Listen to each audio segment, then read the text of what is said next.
Hello friends, 699 days of war. Starting from the southern war zone, on Kherson front, Ukrainian army is striking from the right bank of Dnieper river with long-range artillery seems to have reduced, and now they are supplementing it, that is their firepower, while using mortars and tanks. However, they are continuing dense firing towards Krinky direction on the Ukrainian troops' positions from Tyaginki, and thus they are able to hold their bridgehead here.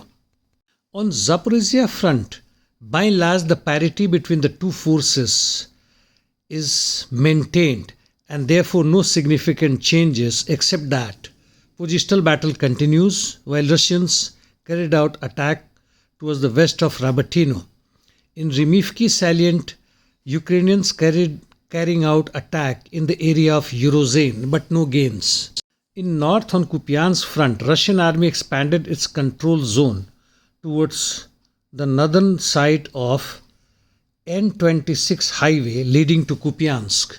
Simkivka, no changes despite heavy battle is continuing. Towards Kislivka, Russian army advanced marginally, and further south of it gained footholds on the outskirts of Kotyarka. Liman directions, Russians again made some small gains towards Sperny. In east north of Soledar in Siversk sector, Russians made some gains towards Vimka.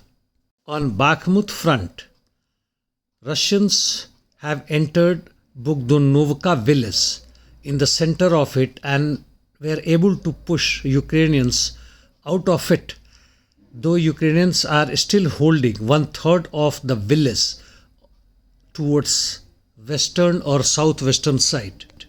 In southern flank towards Klishivka, Krasnoye side, fierce battle continuing, no changes. In Avdiivka, after Ukrainians' counter-offensive failed in southeast outskirts of Avdiivka, Russian army launched offensive operations, pushing them back and advanced along Sportivnaya, Sabornaya, and as well as towards Chernyshevsky Street.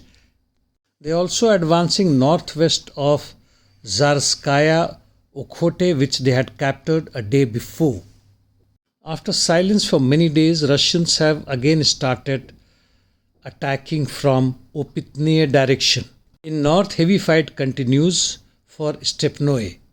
To sum up, I quote ISW, which says that RFA advance in south of Avdiivka, south of Krasnohorivka, Ugledar area, northwest Bakhmut, central Bohdanovka, below Horivka, which is 10 km south of Kremina, as well as towards Kupyansk, and finally Berestoye, which is 25 km southwest of Kupyansk.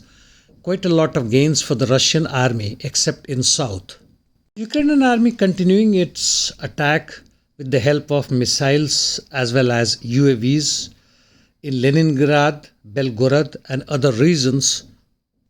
Marinka front was also not silent, where Russians advanced almost 200 meters towards Zorzievka, that is west of Marinka, and towards Novomikhailovka. Russian army is continuing its offensive operations, no significant changes. On Israel-Gaza Middle East conflict, north of Gaza, sporadic clashes are on. In central, no changes. In south, IDF has advanced more towards Khan Yunis city, especially from the west side. Lebanon front, no changes. In West Bank, Israeli police is continuing its raids. Houthis again were able to hit US military cargo ship in Gulf of Aden. In retaliation, during night, US-UK jointly, this is second time, carried out missile attacks in Yemen, including Sana'a. In the meantime, Saudi Arabia, Jordan, UAE and Bahrain are breaking blockade imposed on ships bound for Israel through Red Sea. The ships unload their cargo in Dubai and Bahrain, from where Arab trucks take them to Israel crossing via Saudi's land and Jordan. In the meantime, Israeli resistance in Iraq attacked port of Israeli city of Ashdod on Mediterranean Sea with drones. Israel has proposed 2 months pause in fighting in Gaza Strip to Hamas via Qatar and Egypt in exchange of leftover hostages who are 130. In lieu, it will release substantial number of Palestinians. Is this due heavy protest by the Israelis against Netanyahu and asking him to step down? Lastly, Russian military has developed anti-drone missiles which will enter into services soon. They will be used on Panzer missile systems, and in this system 48 anti-drone missiles, rather mini missiles, will be loaded rather than 12 only as before. And that's all for the day. Thank you, friends.